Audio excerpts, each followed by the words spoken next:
Baik, sebelumnya Assalamualaikum warahmatullahi wabarakatuh. Kami dari kelompok 7 yang beranggotakan Nur Fitria Hidayatun, Subekti Kartikasari, Meli Nur Anissa, Naila Lutfia Ramadhani, saya Wiwi Pramudia Anggraini, serta Yuli Trisusanti. Kami akan mempresentasikan hasil diskusi kami mengenai perbandingan analisis pembangunan manusia dan kinerja ekonomi regional di Indonesia dengan peran model manusia terhadap pertumbuhan ekonomi regional di Jawa.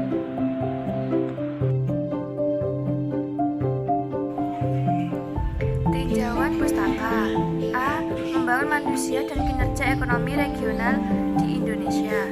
Telah diungkapkan bahwa modal manusia atau human capital adalah salah satu faktor penting dalam proses pertumbuhan ekonomi. Modal manusia yang berkualitas akan menimbulkan kinerja ekonomi yang baik pula.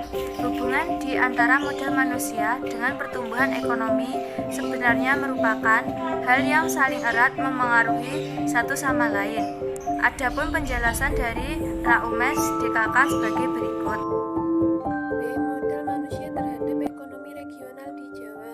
Peran Pulau Jawa dalam pembangunan ekonomi di Indonesia tidak dapat diabaikan.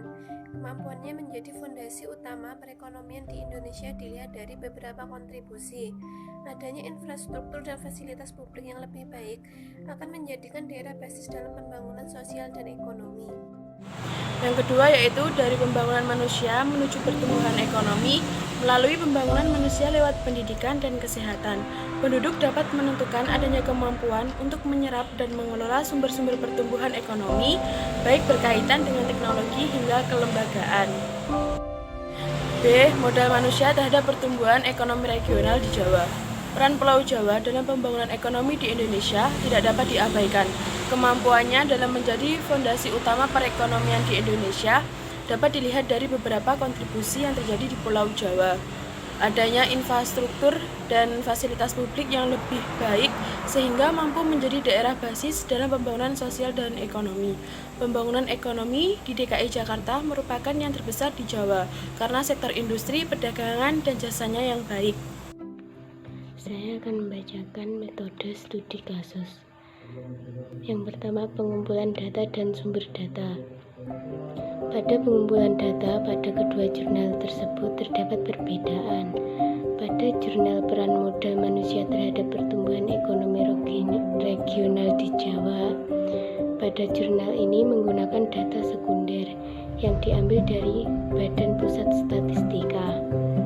Sedangkan pada jurnal pembangunan manusia dan kinerja ekonomi regional di Indonesia, jurnal ini menggunakan pengumpulan data dengan diperoleh dari Indonesia Human Development Report 2001 yang dipublikasikan BPS Bappenas UNDP, di mana publikasi ini menyediakan indikator-indikator pembangunan manusia regional atau lokal secara komprehensif, termasuk pula data distribusi pendapatan.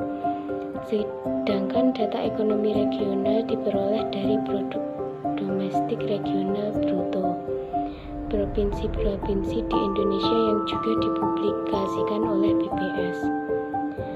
Yang kedua, metode penelitian. Metode penelitian yang digunakan dalam kedua jurnal tersebut berbeda. Pada jurnal peran modal manusia terhadap pertumbuhan ekonomi regional di Jawa, menggunakan unit analisis pada level kabupaten dan kota yang ada di Pulau Jawa, Indonesia. Penelitian ini menggunakan data planner, yaitu data gabungan antara cross-section dan time series. Sedangkan pada jurnal pembangunan manusia dan kinerja ekonomi regional di Indonesia, menggunakan metode penelitian spesifikasi model yang digunakan diadaptasi dari model yang telah digunakan oleh Ramirez dan kawan-kawan.